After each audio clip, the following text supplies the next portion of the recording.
It is Tuesday, May 26, 2020. Here in this quarantine, I'm James Sims, and today we're going to talk about the young Slovenian wunderkind in the NBA that is poised to take the league by storm and has scored and played at a more efficient pace than some of the NBA's greats at such a young age. At 21 years old, we're going to talk about Luka Doncic, standing in at 6'7", weighing 230 pounds, and playing on the Dallas Mavericks. And so basically, the story with Luka Doncic is that he grew up in Slovenia. He's Slovenian. He grew up in Slovenia. He eventually was loaned to Real Madrid, playing in the Euro League at a very, very young age. He joined the senior team at Real Madrid at age 16 in 2015. He was the youngest player in club history. He eventually led Madrid to the EuroLeague title in 2018. He won the EuroLeague MVP and he was the Final Four MVP still as a teenager. He was named the most valuable player and became the most He won back-to-back EuroLeague Rising Stars and Young Player awards, and he joined the All-Decade team off of his 1 year of playing there. So as a young player, as a teenager, he already established himself as the best player in the EuroLeague, a league that's far off from the NBA, but is still a very competitive basketball league with grown adults that are much older than 18. So at this point, people were most definitely aware of the young player that Luka Doncic was and what he was going to bring to the NBA. And despite all this, before the NBA draft, people were still not taking the fact that he was the best player in a whole continent seriously. During the NBA draft, the Suns got very hesitant. They thought that this would be another Darko Milicic situation where he looks good overseas, but you don't want to waste your pick on someone that you haven't seen them play all of their games versus someone in the States that you've seen them play in college. So you're aware of what they can bring in your team, and you're well aware of how they can impact it as a whole versus not being able to see it. So I personally thought at the time that Luka Doncic was the best player in the draft. We are most definitely aware of that. And then with the third pick, he was drafted to the Atlanta Hawks. But in a draft day trade, he was eventually traded to the Dallas Mavericks, and in return, the Dallas Mavericks gave the Atlanta Hawks the fifth overall pick, who turned out to be Trae Young, and then the 10th overall pick in the 2019 NBA draft, who ended up being Cam Reddish. So the Hawks I think both teams ended up prospering from that deal. But I know Dallas fans and Atlanta fans are both loving it. So I'm gonna take it from the Dallas side because I'm talking about Luka Doncic.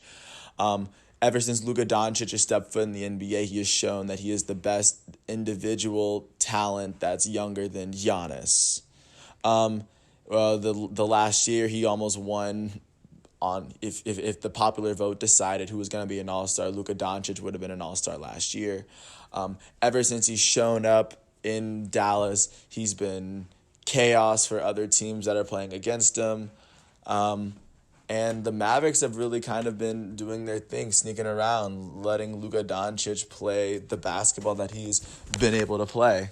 Let's see. In his first year, he's one of the few players in NBA history to average 21 points, 7.8 rebounds, and 6 assists in basketball. He shot 43% from the field, 33% from three, and he shot 71% from the free throw line at 19 years old, getting adjusted to the NBA's pace, being able to average 21, 8, and 6 as a rookie, or even in any year, is an elite year for an NBA player. He did this in his first year, and Dallas was basically just beholden to the young player that they have, that they are aware could definitely become a Hall of Famer at some point.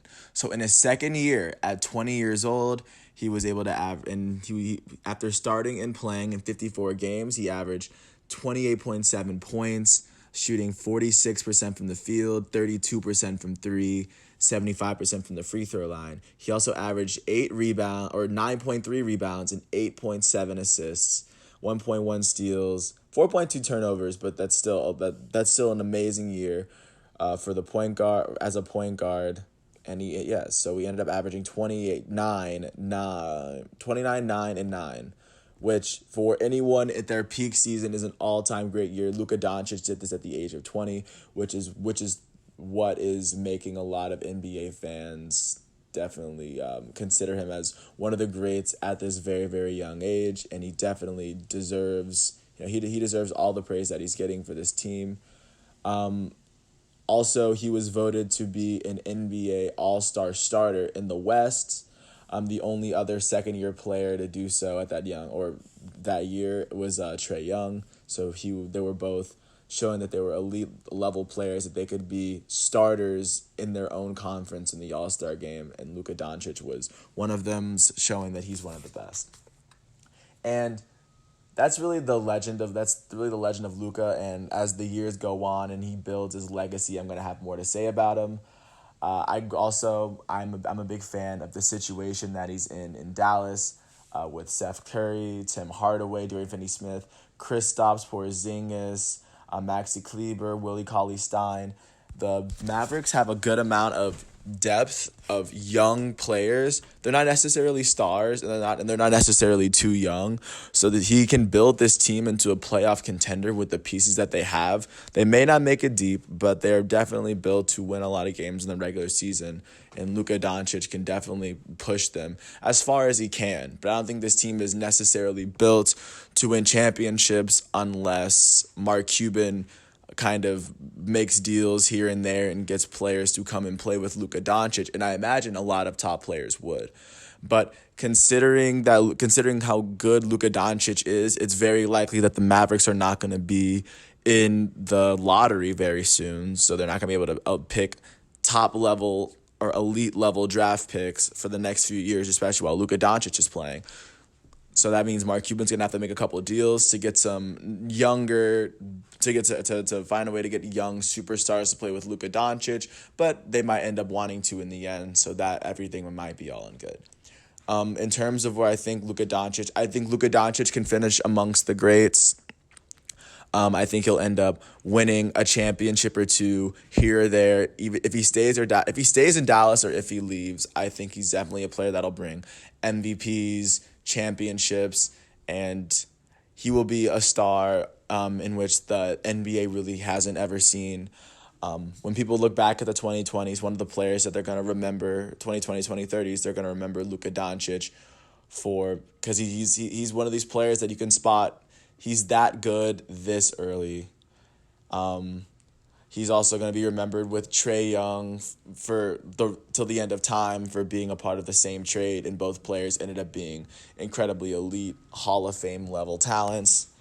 But Luka Doncic, I would imagine if you've heard of Luka Doncic, you've seen Luka Doncic, but I think Luka Doncic is another player that you definitely have to see play, and he gets better every game. You see that he doesn't make the same decision. He doesn't make the same mistake twice. He gets smarter from the games that he plays. He learns from his mistakes, and he's able to kind of just stun the rest of the NBA. He's not the biggest. He's not the strongest. He's not the fastest. He's not the quickest.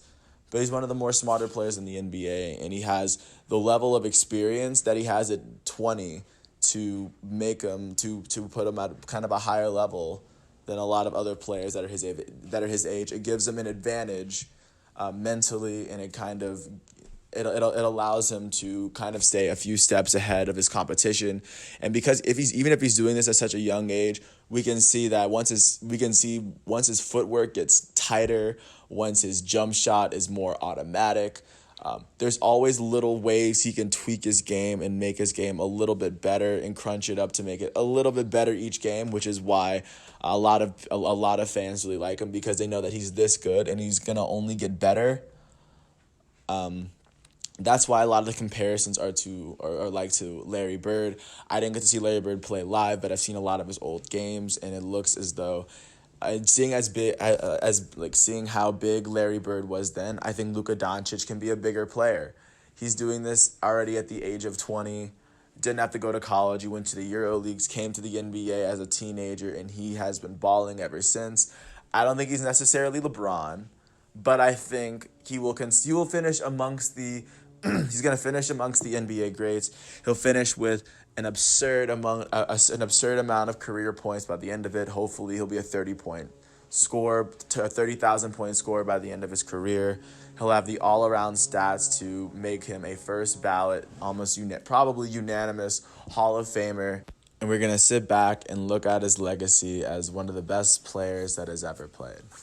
And that's really all I'm gonna say. That's really all I'm gonna say here. I'm gonna wait until he plays his whole next season just to give a whole nother rundown and spiel of how elite Luka Doncic is as an NBA player. But once again, if you are listening, I really appreciate you taking the time to really hear out my point, where I think is really great. He's only 21 years old. He has his entire career ahead of him. If his peak is at his age 28 season, like most NBA players are, then we're 7 years out. And if he's this great this early, then he's going to leave his mark on the NBA for years to come. That's my case for why I think Luka Doncic is an elite NBA player. And if you ever get the chance to watch him, I mean, he'll be on a lot of NBA primetime television just because of just who he is. But yes, if you ever have the chance to listen to Luka Doncic, and with that, I'm going to sign off. Peace.